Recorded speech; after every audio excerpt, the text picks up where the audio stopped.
Buen día. Vamos a continuar con lo que es la relación jurídico-tributaria. Vamos a esperar un minutito a que se nos unan un par más de compañeros para poder avanzar y que no se pierdan. Entonces, vamos a ir yendo a donde nos habíamos quedado en la anterior clase.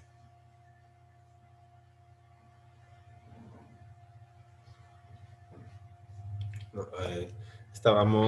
ya habíamos visto esta parte de la definición, de las nociones generales. La relación jurídica es el vínculo, ¿verdad?, que se forma entre el Estado y el sujeto pasivo, ¿no? El vínculo jurídico de carácter personal, ¿no?, que tiene una pretensión de una prestación pecuniaria y siempre será de un contenido patrimonial. Entonces, aunque el vínculo sea personal, ¿verdad?, del Estado con el sujeto pasivo, siempre va a recaer o siempre va a tener un contenido patrimonial, ¿verdad? Siempre va a versar sobre una suma de dinero o sobre un bien que, como en el caso del derecho aduanero, va a ser una prenda preferente a favor de la administración tributaria, ¿no? Entonces, ese vínculo de carácter personal es de contenido patrimonial, ¿no?, para el pago de las obligaciones tributarias. Y es una relación que contiene, bueno, características como ser unilateral, ¿verdad?, de derecho unilateral, porque eso el Estado es el único sujeto activo y el titular del derecho de recaudación frente al sujeto pasivo, que lo único que tiene es obligación de pagar, ¿verdad?, y de cumplir los otros deberes formales. Y siempre es una obligación pecuniaria susceptible de evaluación monetaria. Siempre va a ser una cantidad líquida y exigible de dinero a favor del Estado, de la administración tributaria. Como habíamos visto, ¿no?, en su artículo 13, la ley 2492 o Código Tributario define lo que es la obligación tributaria.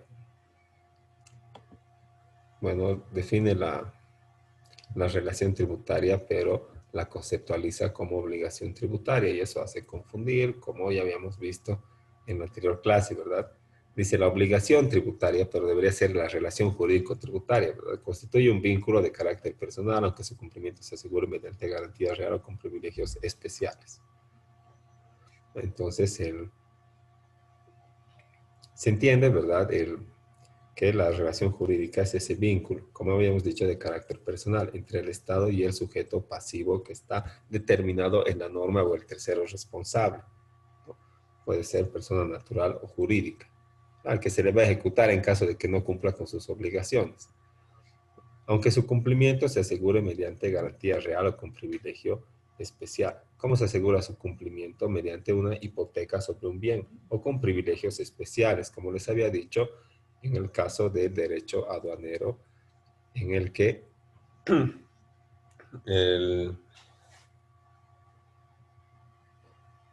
la mercancía de la operación de importación es prenda preferente para el pago de tributos aduaneros. Eso señala la ley 1990,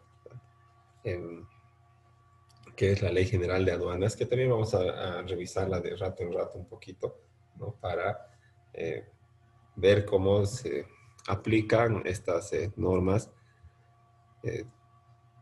a la administración tributaria aduanera o a la recaudación de los tributos aduaneros, porque no hay otro código tributario para aduanas, ¿verdad? Es solamente un código tributario y también se aplica a la materia aduanera, solo que en esta existe la ley especial, que es la Ley General de Aduanas número 1990, ¿no?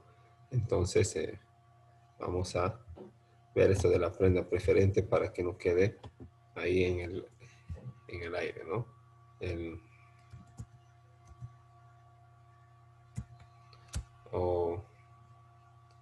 No me acuerdo que está con este nombre. Con ese nombre está la ley, ¿no? Y vamos a ver que esto de los privilegios especiales que señala el Código Tributario se cumple también en la normativa aduanera y también de forma práctica en las operaciones de comercio exterior. Y ahorita vamos a ver cómo.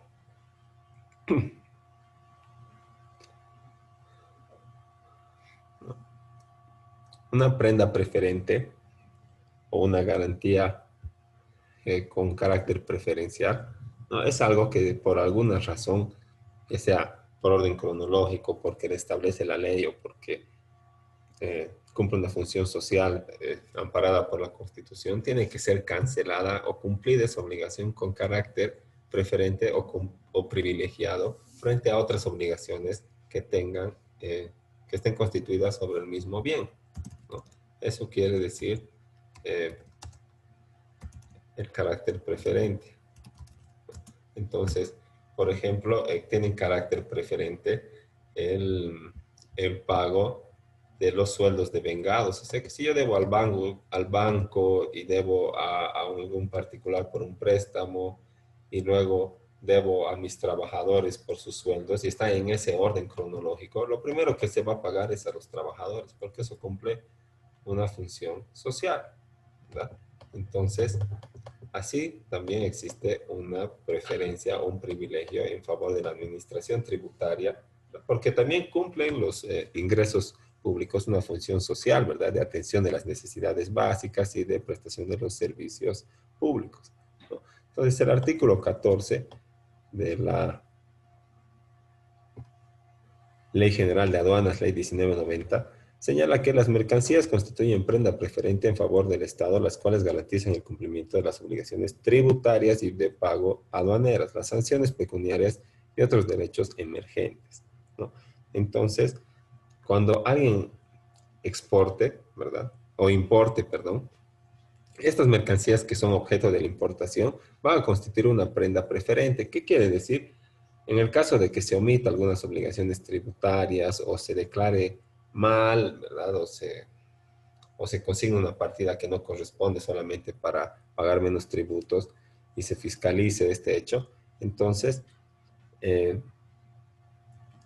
lo primero que se va a embargar y lo primero que se va a rematar son estas mercancías y el producto de este remate va a pagarse con carácter preferente a la administración tributaria, ¿verdad? Y así la administración tributaria no se va a ver afectada en la recaudación porque va a poder recuperar el monto que ha sido omitido por el pago de tributos mediante la venta, la adjudicación u otra disposición de esta prenda preferente que es la mercancía. Entonces, en el caso de que haya incumplido, haya declarado mal, ¿verdad?, mis importaciones y, y todavía deba un monto, entonces la aduana me va a embargar la mercancía y se va a llevar al remate. Y con esto se va a garantizar el cumplimiento de las obligaciones tributarias y de pago en aduanas. Porque la mercancía vale un monto determinado, por ejemplo, 100, ¿verdad? Y los tributos es solamente, el tributo omitido es solamente una fracción de este valor de la mercancía.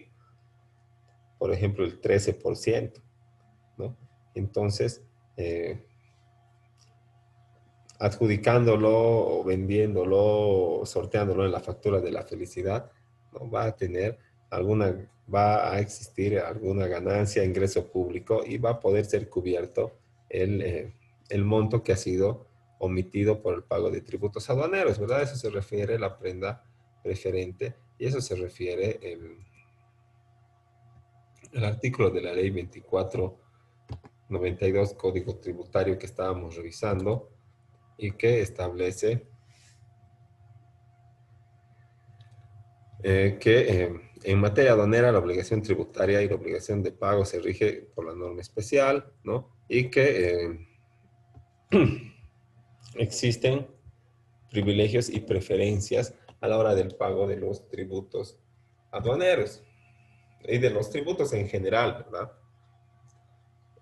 El, porque como ya les había dicho, cumplen una función social de cumplimiento de las necesidades básicas y de prestación de los servicios públicos. Ahora, esta relación jurídico-tributaria como este vínculo de carácter personal y de contenido patrimonial, que su cumplimiento se asegura mediante garantía real o con privilegios especiales, ¿no? Esos son los privilegios especiales, como el que se establece sobre la mercancía y que acabábamos de revisar, ¿no?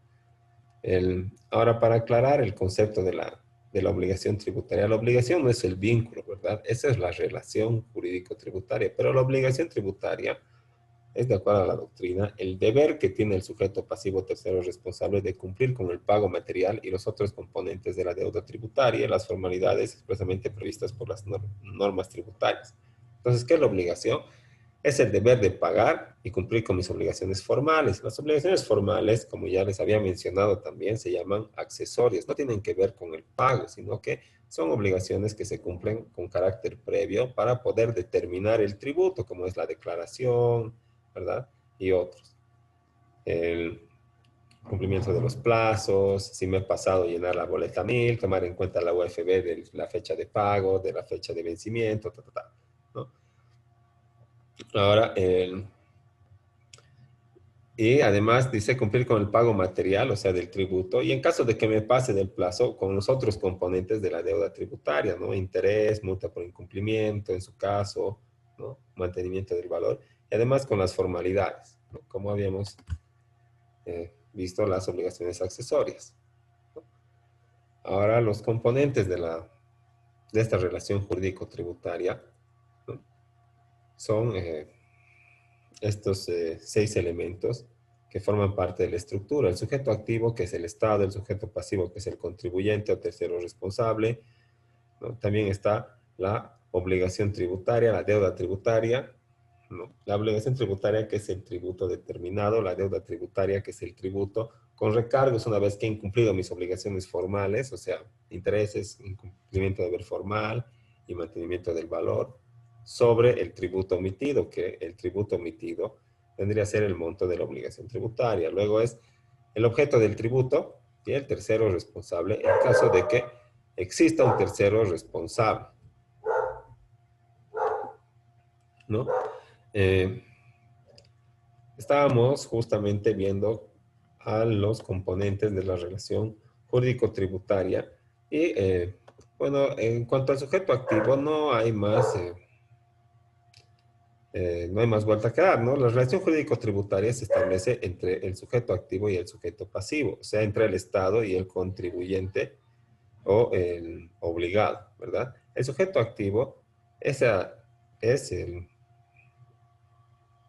el titular del derecho de recaudación, que puede ser el Estado central, la gobernación o la municipalidad, que actúa mediante sus brazos operativos, que son las otras administraciones tributarias, como impuestos nacionales, eh, el Departamento Jurídico Tributario de la Gobernación o de la Municipalidad y la Aduana Nacional de Bolivia. Entonces, es el ente público dotado de competencia para exigir el cumplimiento de la obligación.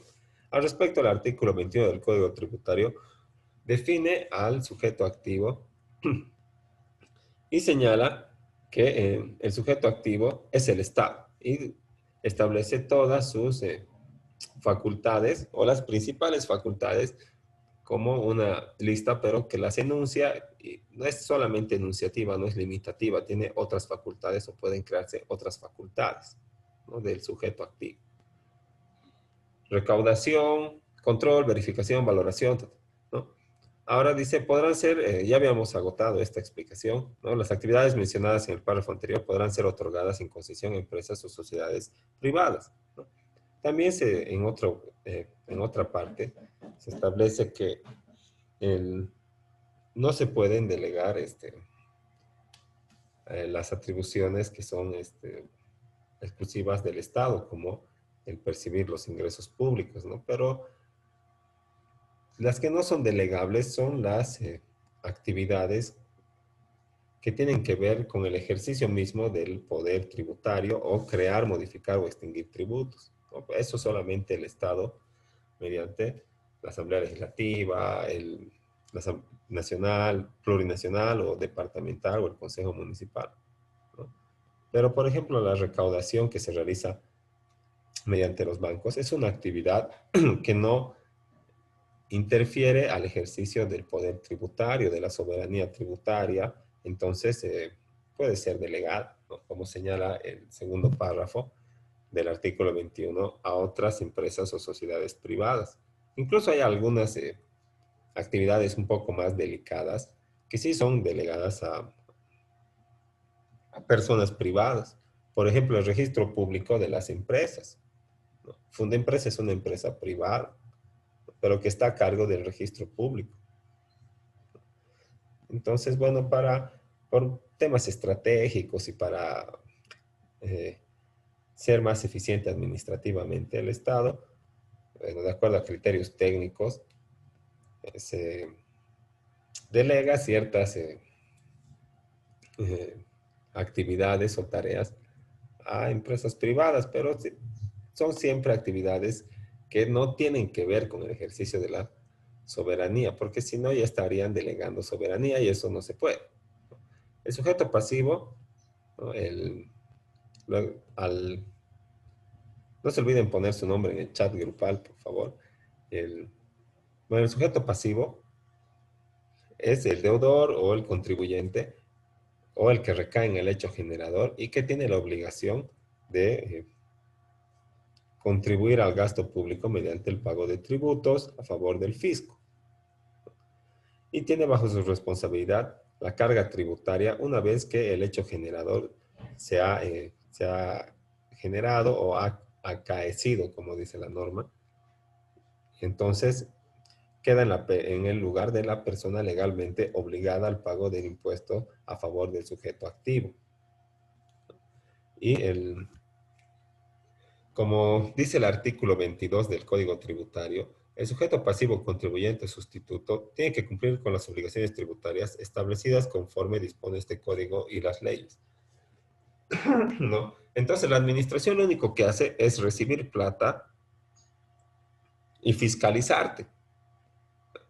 Porque el sujeto pasivo contribuyente, ¿qué tiene que hacer? Tiene que cumplir con todas las obligaciones que se establecen en las leyes tributarias, ¿no? Desde la inscripción, ¿verdad? Tiene que ir el sujeto pasivo, reunir sus requisitos, ir a la administración tributaria, inscribirse, sacar su NIT, ¿no? El, también, bueno, va a establecer el régimen, no va a ir a solicitar un régimen determinado, por ejemplo, el régimen simplificado, el régimen general, luego le van a dar su talonario de facturas o su orden de dosificación, le van a decir, ya vaya a hacerse imprimir, ¿no? Y eso va a ser la primera vez nomás, ¿no? Porque después tú tienes que dosificarte, tienes que ir cada vez a impuestos a que te dosifique. Entonces es tu otra obligación.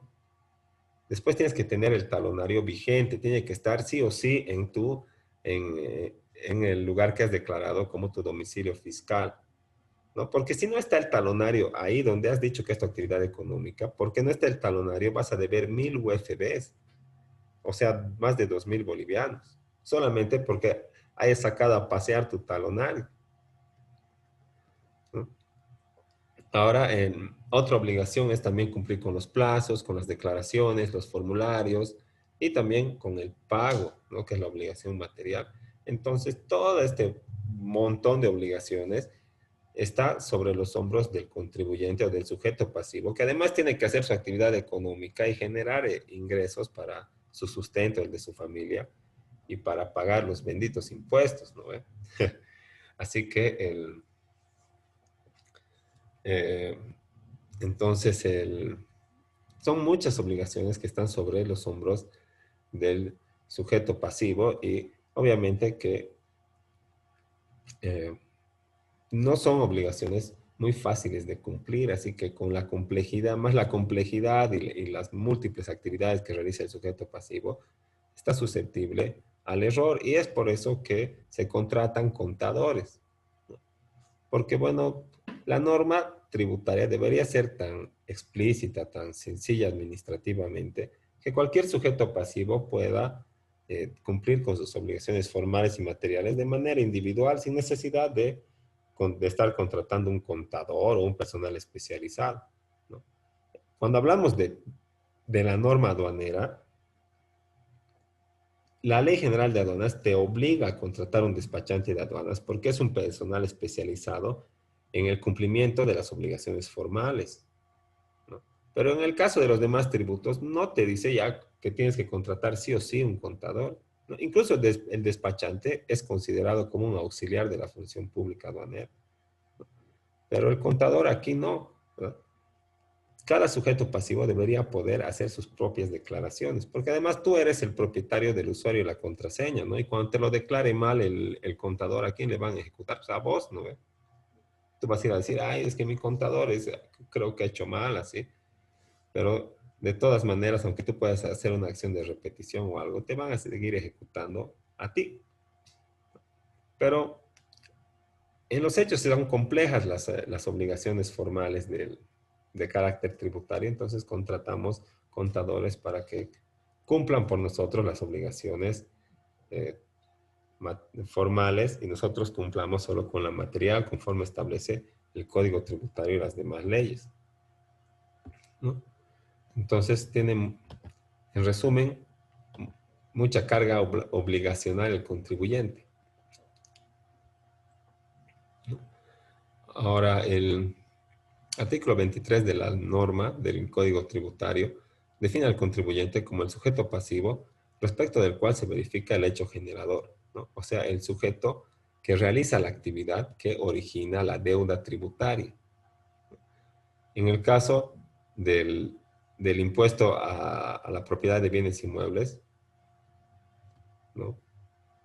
El propietario que esté inscrito como tal en, eh, en, en la oficina pública en derechos reales, ¿no? Sobre él se verifica el hecho generador de la obligación. Ahora, dicha condición puede recaer, señala la norma, en las personas naturales, prescindiendo de su capacidad, como ya habíamos visto, los incapaces pueden ser sujetos de obligaciones tributarias. Por ejemplo, una persona menor que es incapaz, cuyos padres fallecen y le dejan la propiedad, bueno, por efecto de la sucesión hereditaria, queda como propietario el menor de edad, ¿verdad? De un bien inmueble que lamentablemente había tenido deuda tributaria. Entonces, ¿quién va a ser ahora el deudor tributario? Aquel incapaz que ha quedado en, en la posición de propietario de ese bien que tiene deuda tributaria, ¿no? Y esto nos mueve un poquito eh, lo que, los cimientos que nos había dado el artículo 13, ¿verdad? Vamos a verificar lo que nos señala el artículo 13, que ya lo hemos leído, pero que está bueno repasar, ¿no? ¿Qué dice? Constituye un vínculo de carácter personal, dice, ¿no ve? Ahora, el, dice, el sujeto pasivo es la persona respecto de la cual se verifica el hecho generador, ¿verdad? Entonces, ese vínculo es de carácter personal. Personal con el propietario, pues, que era el padre del menor de edad incapaz que va a quedar en lugar del deudor, ¿verdad? ¿No? ¿Dónde queda el carácter personal que señala la norma del vínculo, ¿verdad? En el artículo 13, ¿dónde queda este vínculo de carácter personal? Cuando la obligación se la trasladan al incapaz, que queda en la posición de heredero del bien, ¿no? Y para salvarse de esta doble interpretación o de este doble discurso que señala, Es un vínculo de carácter personal, pero se asegura de manera real.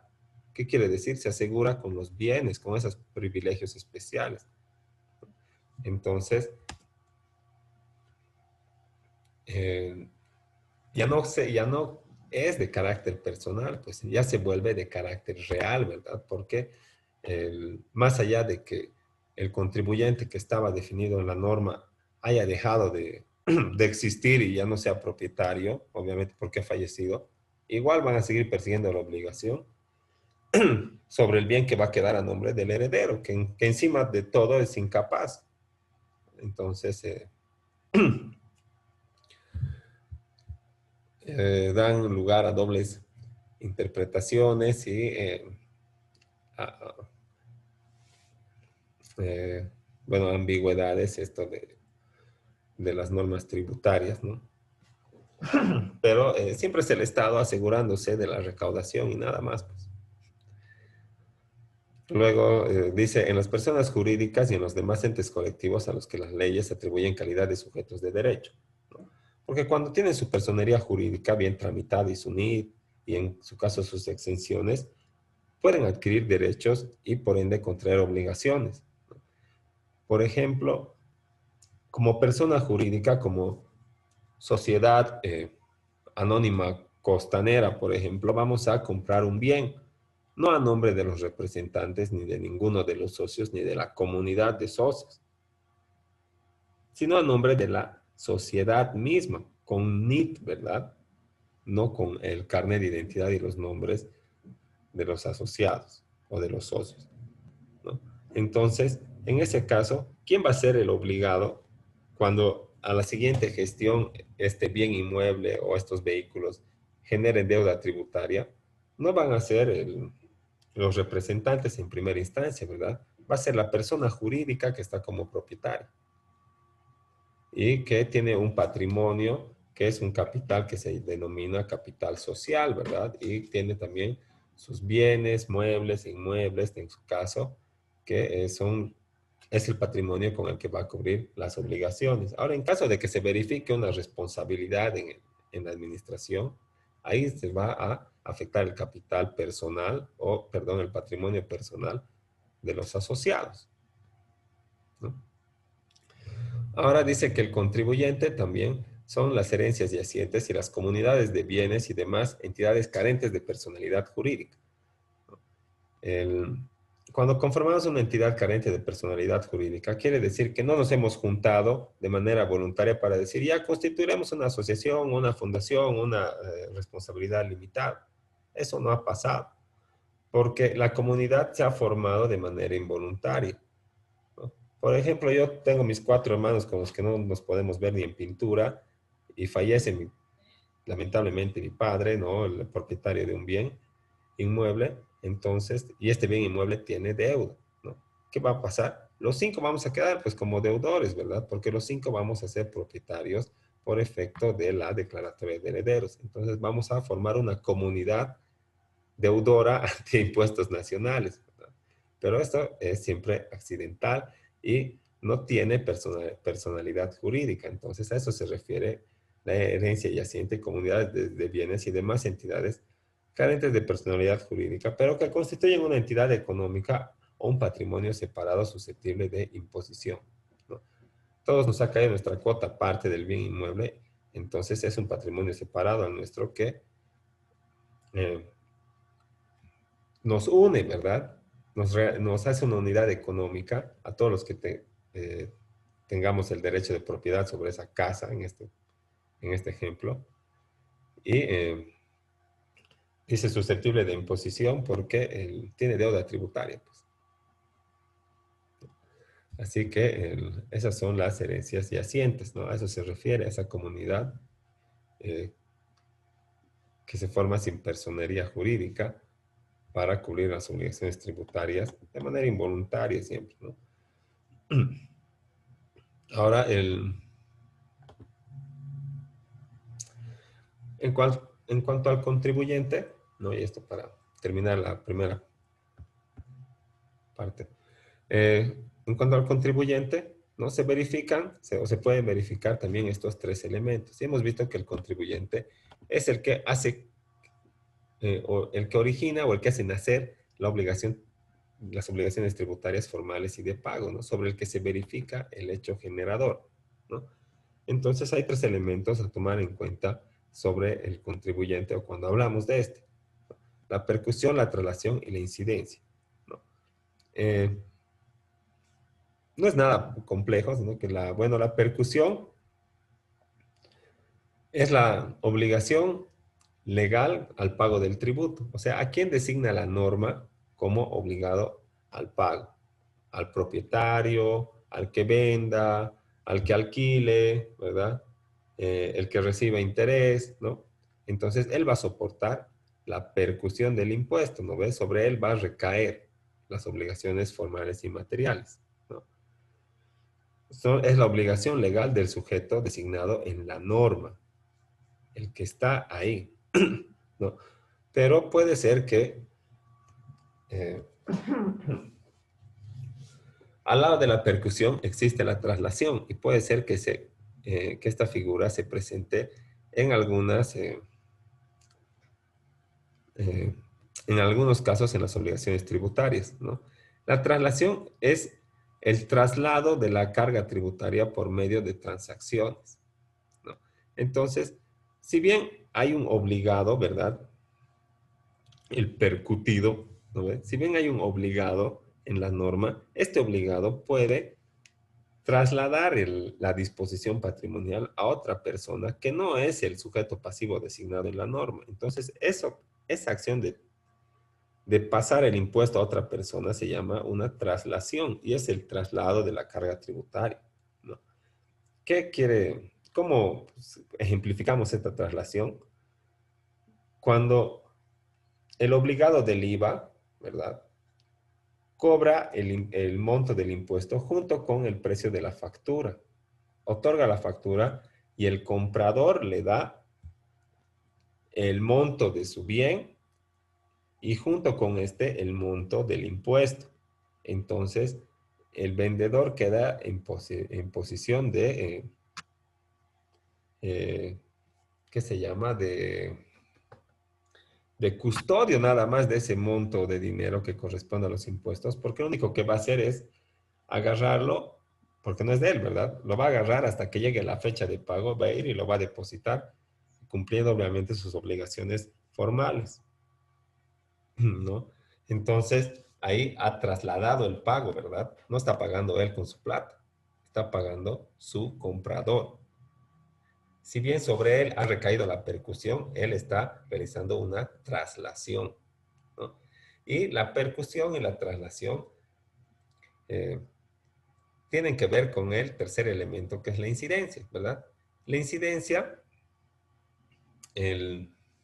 recae sobre aquella persona que efectivamente dispone de su patrimonio para pagar el impuesto, ¿no? Una vez producida la traslación o comprobada la imposibilidad de realizar la misma, ¿no? Si yo vendo y le facturo a mi comprador y obviamente en la factura va a estar contenido el IVA, ¿verdad? La incidencia va a recaer sobre el comprador, ¿no?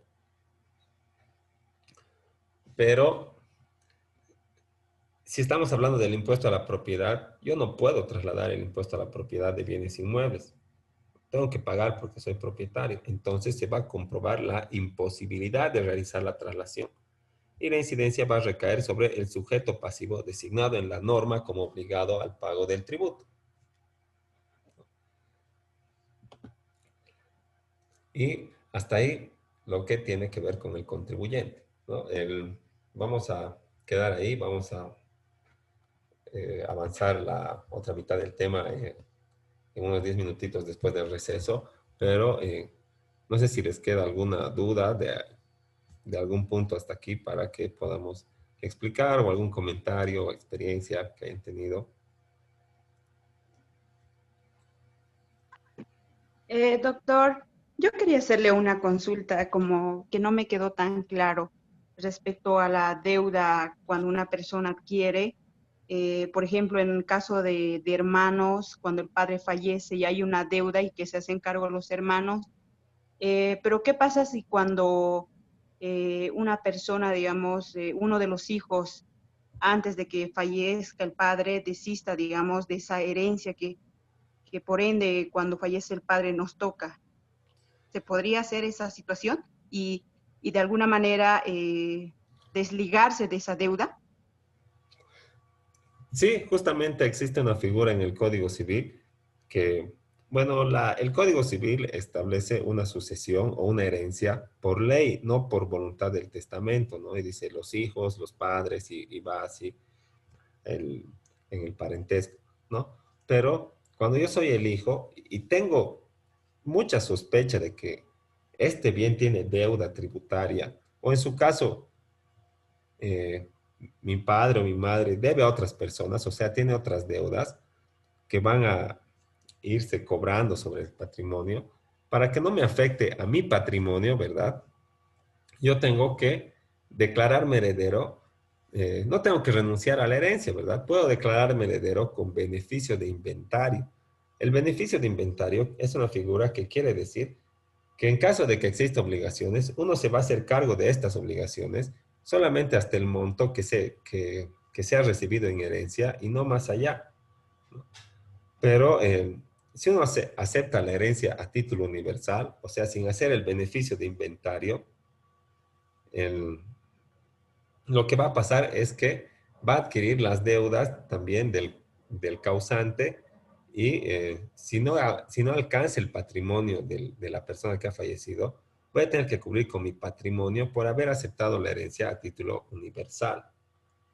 Entonces, siempre es conveniente aceptar con beneficio de inventario, ¿no? Y eso, Ah, ya, doctor. Sí, me quedaba esa duda. sí, Gracias, no. doctor.